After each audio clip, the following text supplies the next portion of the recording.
नमस्कार किसान भाइयों, आपका एसटीआर खेती में एक बार फिर से स्वागत है। धान में कल्ले बढ़ाने के चक्कर में किसान भाई अपने खर्चे बढ़ा लेते हैं, तरह तरह की चीज़ों को यूज करते हैं, लेकिन कल्लों की संख्या नहीं बढ़ती है। आखिर क्या कारण होते हैं, क्या चीज़ें होती हैं, वो सब चीज़ें आज दोस्तों आपको इस वीडियो के माध्यम से जानने को मिलेगी। तो आप वीडियो को शुरू से अंत तक देखना और एक एक पॉइंट दोस्तों यहाँ पर हम बताने वाले हैं। देखिए, आपने देखा होगा कि या तो दुकानदार कह रहा हो या दूसरे का खेत देख करके या कुछ ऐसे कहीं से जानकारी आप प्राप्त करते हो जिसमें बताया गया हो कि आप इसको डालिए तो 50 से 60, 70, 80, 90, 100 तक कल्ले निकल जाएंगे और इन चीज़ों को आपको करना है। अब होता क्या है कि अगर आप एक प्रॉपर तरीके से उर्वरकों का यूज करते हैं तो उसमें आपको जो पोषक तत्व मुख्य होते हैं उसमें उन चीज़ों को शामिल करना पड़ता है, जिससे किसी चीज़ की कमी ना होने पाए, पोषक तत्व प्रॉपर तरीके से आपकी फसल को मिल पाए और जो फुटाव कल्ले का होता है, जो विकास होता है, वो अच्छे तरीके से आपकी धान का हो जाए। लेकिन इसका मतलब ये नहीं है कि जो तरीके आप यूज कर रहे हैं, जो उर्वरकें आप यूज कर रहे हैं, वो एक सही और वैज्ञानिक आधार पर पूरा कर रहे हैं, लेकिन उसके बाद दुकानदार के कहने पर या कहीं से कोई जानकारी प्राप्त करने पर आप तरह तरह के खर्चे बढ़ा लेते हैं। यार उसने तो वो चीज़ डाली है तो हम क्यों नहीं डाल रहे हैं, या उसके खेत में ज़्यादा कल्लों का फुटा हुआ लेकिन मेरे खेत में ऐसा क्यों नहीं हो रहा है, मेरे खेत में कम क्यों हुए हैं। तो इसके पीछे कारण होते हैं। देखिए, एक तो वैरायटी का बहुत बड़ा रोल होता है कि आपने कौन सी वैरायटी लगाई है और दूसरे किसान ने कौन सी वैरायटी लगा रखी है। इसके वैरायटी को छोड़ दिया जाए तो दूसरी चीज़ आप देखते हैं कि प्रत्येक खेत में उपजाऊ क्षमता, उर्वरक की क्षमता अलग अलग होती है। प्रत्येक खेत में पीएच मान अलग होता है, प्रत्येक खेत में मिट्टी की गुणवत्ता, क्वालिटी बिल्कुल अलग होती है। और आपने पिछले बार कौन सी फसल लगाई थी, दूसरे किसान ने कौन सी फसल लगाई थी, तो ये भी काफ़ी चीज़ें निर्भर करती हैं। इसके अतिरिक्त पानी धारण की क्षमता आपके खेत में कैसी है, दूसरे के खेत में कैसी है। इसके अलावा दोस्तों निर्भर करता है कि यदि लिंचिंग होती है उर्वरकों की तो आपके खेत में कैसे लिंचिंग हो रही है, दूसरे के खेत में कैसी हो रही है, और पोषक तत्व धारण करने की कितनी क्षमता आपके खेत या मिट्टी की होती है।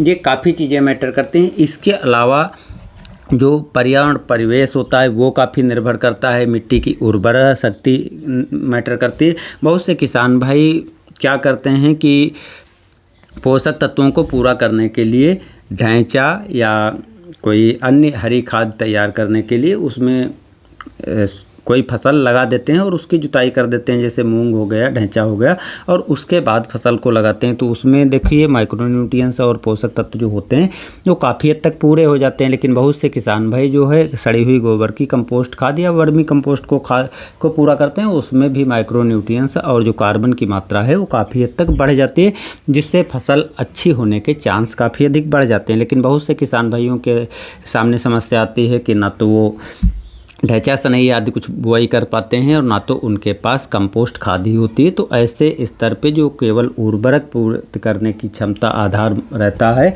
वो मात्र रह जाता है रासायनिक उर्वरकों को पूरा करके, जिससे जो है अच्छी फसल ले पाएँ। तो ये काफ़ी चीज़ें मैटर करती हैं।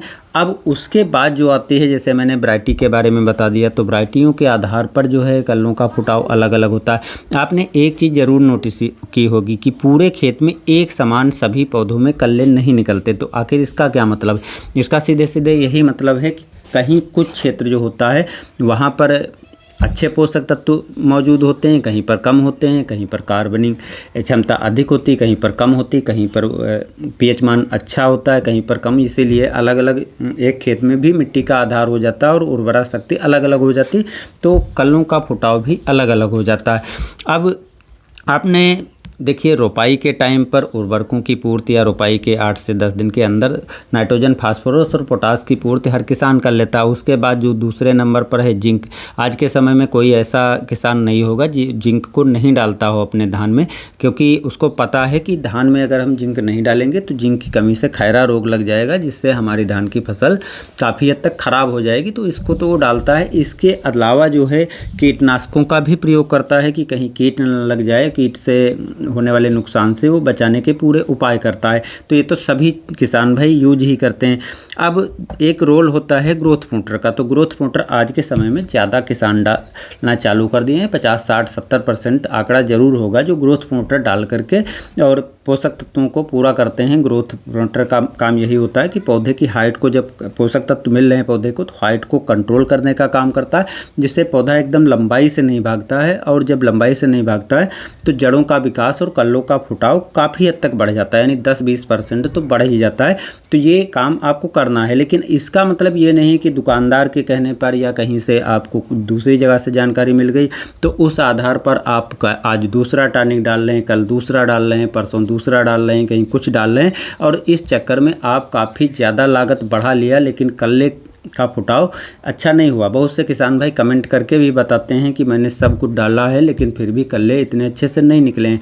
तो जैसा कि मैंने बताया है कि काफ़ी चीज़ों पर निर्भर करता है और उसी आधार पर आपके खेत में पौधों में कल्ले निकलते हैं। तो जाहिर सी बात है, जो पोषक तत्व हैं उनको आपको समय समय पर पूरा करने की ज़रूरत है, और जो माइक्रो न्यूट्रिएंट्स हैं उनको भी आपको पूरा करने की ज़रूरत है, और फालतू के खर्चे आपको करने से बचना है, और नमी पर्याप्त बनाए रखना है, क्योंकि धान में पानी की आवश्यकता ज़्यादा होती है। तो उस आधार पर आपको खेत में नमी बनाए रखना है, खरपतवार नहीं उगने देना है, खरपतवार रोकने के लिए उपाय करना है, और लास्ट में जो है अच्छी पैदावार मिले, गुणवत्ता अच्छी रहे, तो उस टाइम पर भी कुछ उर्वरकें ऐसी होती हैं जिनको आप स्प्रे कर सकते हैं। कोशिश करें कि आप बहुत ज़्यादा खर्चा ना करें। यदि आपको लग रहा है किसी पोषक तत्व की कमी, नाइट्रोजन, फास्फोरस या ऐसे तत्व की कमी, तो आप उसको स्प्रे कर सकते हैं। स्प्रे के लिए बहुत सी उर्वरकें उपलब्ध हैं, लेकिन उन उर्वरकों को पूरा करें जो वास्तव में उस टाइम पर पौधे को ज़रूरत है। फालतू की उर्वरकों को, फालतू की चीज़ों को डालने का कोई मतलब नहीं बनता है। तो यदि आप एक सही लेवल और सही तरीका लेकर चलेंगे तो निश्चित ही कम लागत आएगी, और कल्लों का फुटाव जो है जैसा आपके खेत में होना चाहिए था वैसा ज़रूर मिलेगा। जैसा वैरायटी को के आधार पर कल्लों का फुटाव होना चाहिए था वैसा ज़रूर मिलेगा।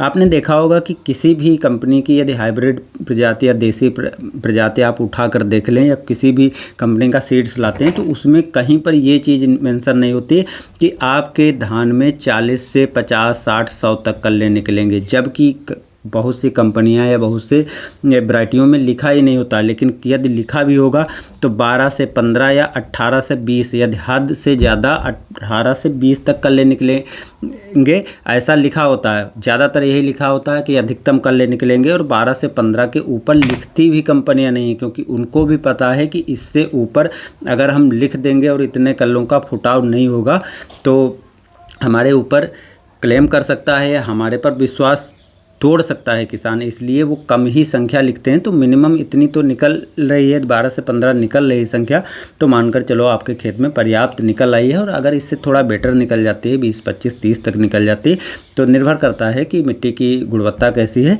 उस आधार पर कल्लों की संख्या थोड़ी घट और बढ़ सकती है। लेकिन इस चक्कर में मत पड़ें कि फलाने के खेत में ज़्यादा कल्ले निकले, मेरे खेत में कम क्यों निकले, मैंने बहुत से उपाय किए, बहुत से खर्चे कर डाले, फिर भी कल्ले नहीं निकले हैं और मेरी लागत बढ़ गई है। तो यदि आप सही तरीका यूज नहीं करेंगे और दूसरे के कहने पर और तरह तरह की जानकारी इधर उधर से इकट्ठा करके चीज़ों को यूज करेंगे, तो निश्चित ही आपका फ़ायदा तो इतना नहीं होगा, नुकसान उठाना पड़ सकता है।